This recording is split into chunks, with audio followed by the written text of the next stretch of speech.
ఈ రోజు మనం గర్వంగా తలెత్తుకునే ఒక చరిత్రను ప్రపంచం గుర్తుపెట్టుకోవాల్సిన ఒక వీరగాథను మీ ముందుకు తీసుకురావడం జరుగుతుంది. 1962 సంవత్సరంలో చైనా భారత్ మధ్య జరిగిన యుద్ధం గురించి అందరికీ తెలిసి ఉండొచ్చు. కానీ ఆ యుద్ధంలో అహిర్ యాదవులు చేసిన త్యాగాలు అవేమిటో ప్రపంచం ఇప్పటికీ పూర్తిగా వినలేదు. ఈ నేపథ్యంలో దేశవ్యాప్తంగా రెజంగ్ల యాత్ర కొనసాగిన విషయం మనందరికీ తెలిసిందే. దాని గురించి తెలుసుకునే ప్రయత్నం చేద్దాం.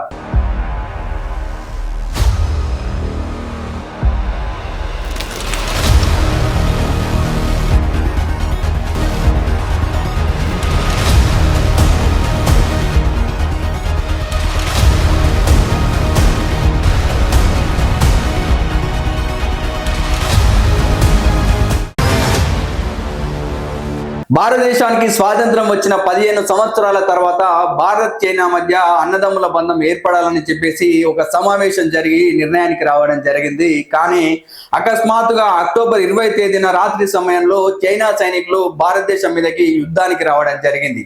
ఆ సందర్భంలో భారత్ దగ్గర ఆధునికమైనటువంటి ఆయుధాలు కానీ యుద్ధ సామాగ్రి కానీ లేవు.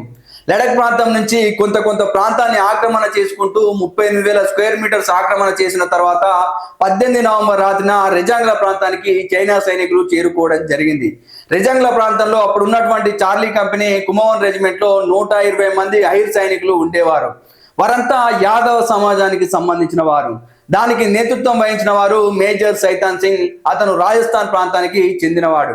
మిగతా సభ్యులు 60 మంది హర్యానాకు సంబంధించిన వారు, 24 మంది ఉత్తరప్రదేశ్ కు చెందిన వారు, 26 మంది రాజస్థాన్ నుంచి, ఇంకొంతమంది పంజాబ్ మరియు మధ్యప్రదేశ్ నుంచి కూడా ఉన్నారు.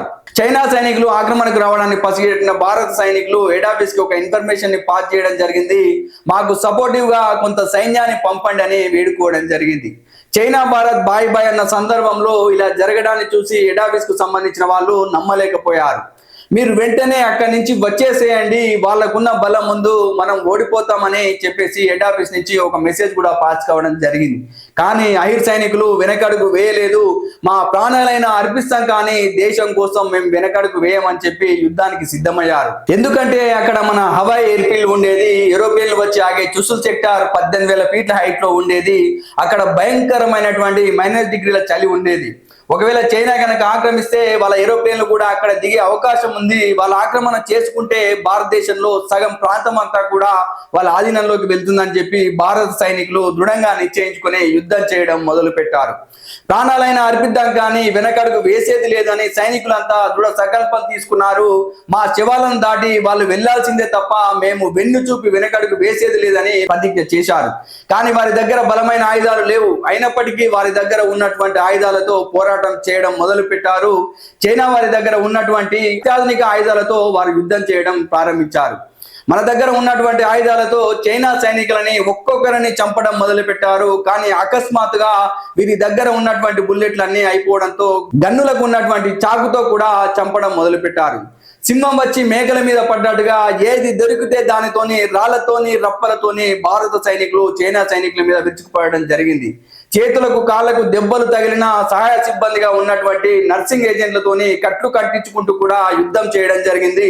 భారత సైనికులు గర్జిస్తూ 120 మంది అహిర్ సైనికులు 3,000 మంది చైనా సైనికులతో యుద్ధం చేస్తూ 1,348 మంది చైనా సైనికుల్ని మట్టుపెట్టడం జరిగింది. ఇందులో 114 మంది అహిర్ సైనికులు దేశం కోసం ప్రాణాలు అర్పించడం జరిగింది. మిగతా వారికి గాయాలయ్యి లేవడానికి కూడా చేతగాని పరిస్థితిలో వారు కూడా ఉండడం జరిగింది. అప్పుడు టెలిఫోన్ సహాయకులుగా ఉన్నటువంటి రామచంద్ర యాదవ్ కి కూడా స్వల్ప గాయాలయ్యాయి. అతనికి భారత సైనికులు రామచంద్ర యాదవ్ గారు ఇక్కడ జరిగినటువంటి విషయాన్ని మీరు హెడ్ ఆఫీస్ కి చేరవేయండి, ఇక్కడ జరిగిన సంఘటనను వివరించండి, వారికి తెలియకపోతే మనం చేసిన పోరాటం వారికి తెలియదు, దేశం మొత్తం కూడా ఈ యొక్క యుద్ధం తెలియాలి, చైనా దుర్బతి దేశ ప్రజలకు అర్థం కావాలి అని వారు చెప్పి అతని కిందకి పంపించడం జరిగింది.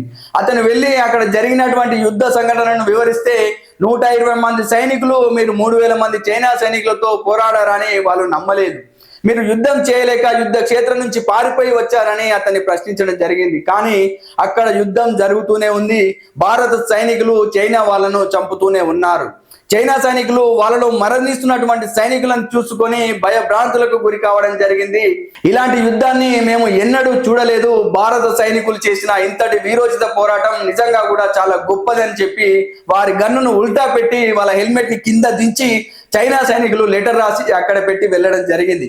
ఇంతటి సాహసులు ఎవరని చూస్తే వారంతా కూడా యాదవ సమాజానికి చెందిన ఐర్ సైనికులు. నవంబర్ 20వ తేదీన ఆర్మీ సైనికులు వారి యొక్క హయ్యర్ ఆఫీసర్ దగ్గరికి వెళ్లి 28 రోజుల్లో జరిగినటువంటి నష్టం ఈ ఒక్క రోజు యుద్ధంలో జరిగింది అని వివరించడం జరిగింది. నవంబర్ 21 యుద్ధ విరమణ ప్రకటించిన తర్వాత ఎవరైతే యుద్ధంలో మిగిలిన వారు ఉన్నారో వారిలో ఒకరు నిహాల్ సింగ్ అనే ఆర్మీ సైనికుడు వచ్చి యుద్ధాన్ని మొత్తం వివరించడం జరిగింది. కానీ కొన్ని రోజుల వరకు అక్కడ విపరీతమైనటువంటి మంచు ఉండడము, చలి ఉండడం వల్ల అక్కడికి ఆర్మీ సైనికులు వెళ్ళడానికి సాహసించలేదు. కొన్ని రోజుల తర్వాత మంచు కరగడం, కొంత ఎండ రావడంతో అక్కడ గొర్రెలను మేపుకోవడానికి వెళ్ళినటువంటి ఒక గొర్రెల కాపరి యుద్ధంలో ప్రాణాలు అర్పించినటువంటి మృతదేహాలను చూసి చలించిపోయాడు. అతను కిందికి వచ్చి చెప్పడం జరిగింది. అప్పుడు రామచంద్ర యాదవ్ గారు ఆల్రెడీ ఇంతకు ముందే చెప్పాడని చెప్పేసి అతన్ని పిలిచి ఇది నిజమేనా, ఒకవేళ నిజం కాకపోతే నిన్ను జాబ్ నుండి తొలగిస్తామని కూడా గట్టిగా వార్నింగ్ ఇవ్వడం జరిగింది. అప్పుడు అతను నిజం సార్, అది నిజం కాకపోతే నన్ను జైల్లో వేయండి అని చెప్పి వారిని తీసుకొని వెళ్ళడం జరిగింది. అక్కడ శవాలను చూసిన ఆర్మీ ఆఫీసర్లు చలించిపోయారు. వారి చేతులు విరిగినా, చేతులు కట్ అయినా ఎక్కడ కూడా వారు వెనుతిరగలేదు. వెనుక సైడ్ నుంచి ఒక బుల్లెట్ ను కూడా వారు పడనీయలేదు. వారి సాహసాన్ని చూసి ఆర్మీ ఆఫీసర్లు భావోద్వేగాలకు గురి అయ్యారు. ఆర్మీలు అంటే దృఢంగా ఉంటారని వింటాం, కానీ ఆ సంఘటనను చూసిన తర్వాత ఆర్మీ సైనికులు ఒక్కసారిగా ఏడవడం మొదలు పెట్టారు. ఇది ప్రపంచ చరిత్రలోనే జరిగినటువంటి అతిపెద్ద యుద్ధం. అదే విధంగా భారతదేశ చరిత్రలో మర్చిపోలేని సంఘటనగా మిగిలిపోయింది. ఈ రెజంగ్లా యుద్ధం మీద అనేక పాటలు వచ్చాయి. ఒక్క సైనికుడు 10 మంది చైనా సైనికులను చంపివేశారని కూడా రాశారు, కానీ అందులో ఎక్కడా కూడా యాదవుల పేరు కానీ యాదవ సైనికుల పేరు కానీ లేదు. త్యాగాలు యాదవులయ్యి భోగాలు ఇంకొకరివి అన్నట్టు యాదవులు చేసిన త్యాగాలకు ఈరోజు గుర్తింపు లేకుండా పోయింది.